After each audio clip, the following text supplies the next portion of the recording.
સાથે શેર કરીશ ઉનાળામાં શરીરને ઠંડક આપતી કાકડી સાથે બનતા રૂ જેવા પોચા અને સ્વાદમાં એકદમ જોરદાર ઢોકળાની રેસીપી. તો આ ઢોકળાનું બેટર ફક્ત 2 મિનિટમાં બની જાય છે. તેમાં આપણે બેટરમાં એક સ્પેશિયલ પેસ્ટ ઉમેરશું જેનાથી ઢોકળા સ્વાદમાં એકદમ ટેસ્ટી બનશે. અને તૈયાર થયેલા ગરમા ગરમ ઢોકળા ઉપર જ્યારે આપણે વઘાર એડ કરીને તેને નાસ્તામાં કે ટિફિનમાં આપશું ત્યારે તેને ખાવાની મજા પડી જશે. તો સ્પેશિયલ લસણની ચટણી સાથે એકવાર આ ઢોકળા ચોક્કસથી ટ્રાય કરવા જેવા છે. તો ચાલો રેસીપી શરૂ કરીએ.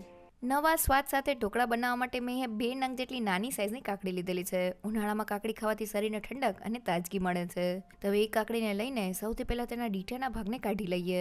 હવે પીલરની મદદથી કાકડીની છાલને કાઢી લઈએ.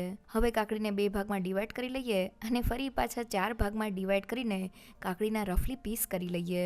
જો મેં આ બંને કાકડીને સુધારી લીધેલી છે. કપથી માપીએ તો 1 કપ જેટલા કાકડીના ટુકડા તૈયાર થયા છે. હવે તૈયાર થયેલા કાકડીના પીસને મિક્સર જારમાં એડ કરી દઈએ. સાથે 1 ચમચી જેટલું જીરું, 2 નંગ જેટલા લીલા મરચાના ટુકડા, 1 ઇંચ જેટલા આદુના ટુકડા, 4 થી 5 લસણની કળી અને અડધા કપ જેટલા કોથમીરના પાન એડ કરી દઈએ. હવે આપણે આ બધી જ વસ્તુને પીસવાની છે. પણ કાકડીમાં પાણીનું પ્રમાણ રહેલું હોય છે એટલે આપણે વધારાનું પાણી એડ નથી કરવાનું. હવે તેને ગ્રાઇન્ડ કરી લઈએ. તો બધી વસ્તુ ગ્રાઇન્ડ થઈને કાકડી, મરચાં અને કોથમીર સાથે આ રીતની પેસ્ટ તૈયાર થઈ છે, જેની સાથે ઢોકળા એકદમ ટેસ્ટી બનશે. અને હવે ગ્રાઇન્ડ કરેલી પેસ્ટને મિક્સિંગ બાઉલમાં એડ કરી દઈએ. તો કપથી માપીએ તો 1 કપ જેટલી પેસ્ટ તૈયાર થઈ છે. તેની સાથે મેં 1 કપ જેટલો ઝીણો રવો લીધેલો છે. અને ઢોકળા સ્વાદમાં ટેસ્ટી બને તેના માટે મેં આ ચણાનો લોટ લીધેલો છે. તો આ રીતની મોટી ચમચીના માપથી 2 મોટી ચમચી જેટલો ચણાનો લોટ એડ કરી દઈએ. સાથે મેં આ ચોખાનો લોટ લીધેલો છે. તો તે જ ચમચીના માપથી 2 મોટી ચમચી જેટલો ચોખાનો લોટ એડ કરી દઈએ. તો મેં 1 કપ રવા સાથે 2 મોટી ચમચી જેટલો ચણાનો લોટ અને 2 મોટી ચમચી જેટલો ચોખાનો લોટ એમ બંને લોટ સરખા પ્રમાણમાં લીધેલા છે. હવે મેં અહીંયા અડધી વાટકી જેટલું દહીં લીધેલું છે. 1 કપ રવા સાથે મેં તેનાથી અડધું એટલે કે અડધી વાટકી જેટલું દહીં લીધેલું છે. હવે સ્વાદ પ્રમાણે મીઠું એડ કરીને બધી જ વસ્તુને મિક્સ કરી લઈએ. તો બધી વસ્તુ મિક્સ થઈ ગઈ છે અને અત્યારે આ બેટર થોડું થીક છે. તો હવે તેમાં પાણી એડ કરતા જઈને ઢોકળા માટેનું મીડિયમ થીક બેટર તૈયાર કરી લઈએ. તો અહીંયા પાણી એડ કરતી વખતે આપણે એકસાથે વધુ પડતું પાણી એડ નથી કરી દેવાનું, નહીં તો બેટર ઢીલું થઈ જશે. તો મેં ઢોકળા માટેના બેટરને તૈયાર કરી લીધેલું છે. તૈયાર થયેલા બેટરની કન્સિસ્ટન્સી બતાવું તો તે આ રીતની મીડિયમ થીક અને ચમચામાંથી રિબનની જેમ પડે તેવું છે. આ રીતનું બેટર તૈયાર કરવામાં મને અડધા કપ જેટલા પાણીની જરૂર પડેલી છે. તો હવે ઢોકળા ઠંડા થયા પછી પણ એકદમ સોફ્ટ રહે તેના માટે બેટરમાં 1 મોટી ચમચી જેટલું તેલ એડ કરી દઈએ. અને હવે હાથની મદદથી ઢોકળાના બેટરને 2 મિનિટ માટે ફેટી લઈએ, જેથી તે થોડું લાઇટ અને ફ્લફી તૈયાર થઈ જાય. તો લગભગ 1 થી 2 મિનિટ જેવું થઈ ગયું છે અને બેટર એકદમ સારી રીતે ફેટાઈને આ રીતનું ફ્લફી તૈયાર થઈ ગયું છે. તો એ તૈયાર થયેલા બેટરને ઢાંકીને ફક્ત 10 મિનિટ માટેનો રેસ્ટ આપી દઈએ. તો ઇન્સ્ટન્ટ ઢોકળાનું બેટર આપણે રવા સાથે બનાવેલું છે. રવાને લીધે ઢોકળાનું ટેક્સચર દાણેદાર આવે છે. રવા સાથે થોડો ચણાનો લોટ અને ચોખાનો લોટ એડ કરવાથી ઢોકળાના બેટરમાં એક બાઇન્ડિંગ આવે છે અને તેનો સ્વાદ પણ એકદમ સરસ આવે છે. બસ એ વાતનું ખાસ ધ્યાન રાખવાનું છે કે આપણે વધુ પડતો ચણાનો લોટ કે ચોખાનો લોટ એડ નથી કરવાનો. સાથે ઢોકળાના બેટરમાં આપણે કાકડી, મરચાં અને કોથમીર સાથે જે પેસ્ટ એડ કરેલી છે તેનાથી ઢોકળાનો સ્વાદ એકદમ સરસ આવે છે. સાથે ઢોકળામાં ખટાશ માટે મેં 1 વાટકી રવા સાથે અડધી વાટકી જેટલું દહીં લીધેલું છે. દહીંનું માપ આપણે રવા કરતાં અડધું રાખવાનું છે. અને ઢોકળાનું બેટર આપણે મીડિયમ થીક અને ચમચામાંથી રિબનની જેમ પડે તેવું રાખવાનું છે. આ ઢોકળાને આપણે રવા સાથે બનાવીએ છીએ. જો આપણે બેટરને વધુ પડતું ઢીલું કરી દેશું તો ઢોકળા થોડા ચીકાશવાળા બનશે. તો 10 મિનિટ પછી બેટરને જોઈએ તો રવો એકદમ સારી રીતે ફૂલી ગયો છે. આ સમયે બેટર ઢીલું લાગતું હોય તો થોડો રવો એડ કરી દેજો અને બેટર થીક લાગતું હોય તો 1 થી 2 ચમચી જેટલું પાણી એડ કરીને તેને આ રીતનું પરફેક્ટ કરી લેજો. તો હવે તૈયાર થયેલા બેટરમાંથી એકદમ ફૂલેલા ઢોકળા બનાવવા માટે મેં 1 ચમચી જેટલો ઇનો ફ્રૂટ સોલ્ટ લીધેલો છે. હવે તેને એક્ટિવેટ કરવા માટે તેની ઉપર 1 ચમચી જેટલો લીંબુનો રસ એડ કરી દઈએ અને હવે તેને સારી રીતે મિક્સ કરી લઈએ. તો ઈનોની જગ્યાએ તમે બેકિંગ સોડા એટલે કે ખાવાના સોડાનો ઉપયોગ પણ કરી શકો છો, પણ ઈનોથી વધુ સારું રિઝલ્ટ આવે છે. તો ઈનો એકદમ સારી રીતે મિક્સ થઈને આ રીતનું ફ્રોથી બેટર તૈયાર થઈ ગયું છે. તો તેમાંથી ફટાફટ ઢોકળા બનાવવા માટે મેં અહીંયા ડીશ લીધેલી છે. તેને થોડા તેલથી ગ્રીસ કરી દઈએ. હવે તેમાં ઢોકળાના બેટરને એડ કરી દઈએ અને ડીશને આ રીતના થોડી હલાવીને બેટરને સ્પ્રેડ કરી દઈએ. અને હવે તેની ઉપર થોડું લાલ મરચું પાવડર અને થોડો મરીનો પાવડર સ્પ્રિંકલ કરી લઈએ. લાલ મરચાં અને મરીના પાવડરથી ઢોકળા સ્વાદમાં એકદમ ટેસ્ટી લાગે છે. હવે ઢોકળાને સ્ટીમ કરવા માટે મેં આ સ્ટીમરને 5 મિનિટ પહેલાં ગરમ કરી લીધેલું છે. તેનું ઢાંકણ ખોલી લઈએ અને ઢોકળાની પ્લેટને તેમાં રાખી દઈએ. હવે સ્ટીમરનું ઢાંકણ બંધ કરીને હાઈ ગેસની ફ્લેમ પર ઢોકળાને 12 મિનિટ માટે સ્ટીમ કરી લઈએ. તો 12 મિનિટ થઈ ગઈ છે. હવે સ્ટીમરનું ઢાંકણ ખોલી લઈએ તો ઢોકળા એકદમ સારી રીતે ફૂલી ગયા છે. છરીની મદદથી ચેક કરીએ તો તે અંદરથી જરા પણ કાચા નથી. તો ગેસની ફ્લેમ બંધ કરી દઈએ. હવે હવે મેં ઢોકળાને સ્ટીમરમાંથી કાઢીને થોડા ઠંડા કરી લીધેલા છે. તમે સ્ટીમ કરેલા ઢોકળાને પણ ખાઈ શકો છો, પણ તેનો સ્વાદ 100 ગણો વધારવા માટે એક વઘાર કરી લઈએ. તો વઘારિયામાં 1 મોટી ચમચી તેલ એડ કરી દઈએ.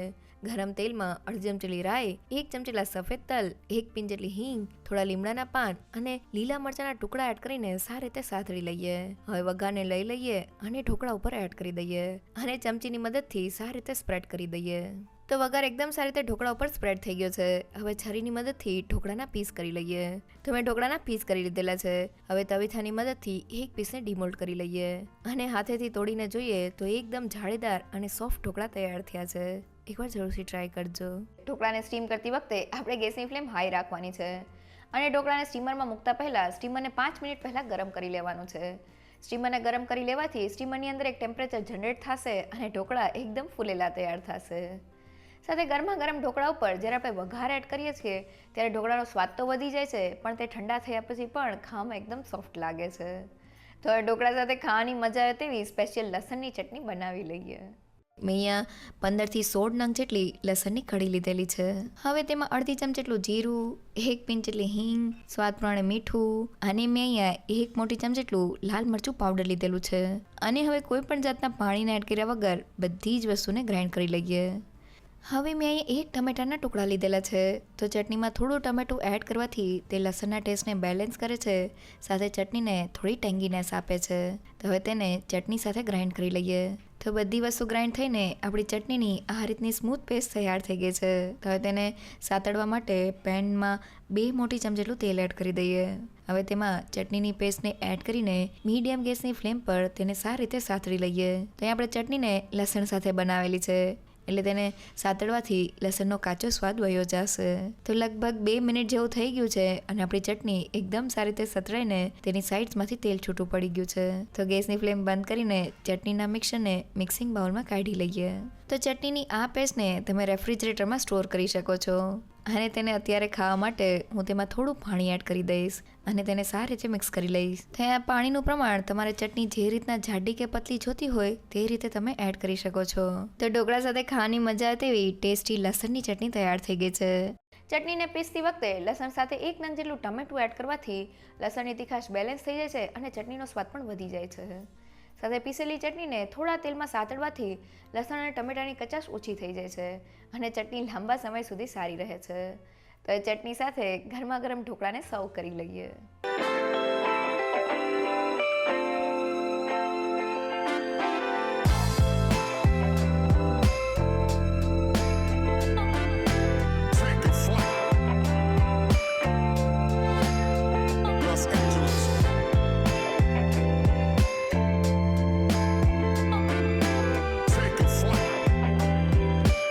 સ્વાદમાં એકદમ જોરદાર આ ઢોકળા એકવાર ચોક્કસથી ટ્રાય કરવા જેવા છે. ઢોકળા બનાવતી વખતે બસ તમારે અમુક વાતનું ધ્યાન રાખવાનું છે.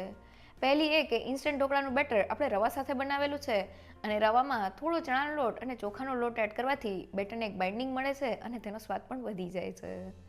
સાથે બેટરમાં કાકડી, મરચાં અને કોથમીર સાથે જે પેસ્ટ એડ કરેલી છે તેનાથી ઢોકળા એકદમ ટેસ્ટી લાગે છે. અને ઢોકળાનું બેટર આપણે મીડિયમ થીક અને ચમચામાંથી રિબનની જેમ પડે તેવું રાખવાનું છે. વધુ પડતું ઢીલું નથી કરી દેવાનું. અને તૈયાર થયેલા બેટર સાથે જ્યારે આપણે ઢોકળાને સ્ટીમ કરીએ ત્યારે ગેસની ફ્લેમ હાઈ રાખવાની છે. જો તમને મારી આજની રેસીપી ગમી હોય તો મને કમેન્ટ સેક્શનમાં જરૂરથી કહેજો. સાથે મારા વિડીયોને લાઇક અને ફ્રેન્ડ્સ અને ફેમિલીમાં શેર કરજો અને મારી ચેનલને સબસ્ક્રાઈબ કરવાનું ના ભૂલશો. તો ફરી મળીએ એક નવી રેસીપી સાથે.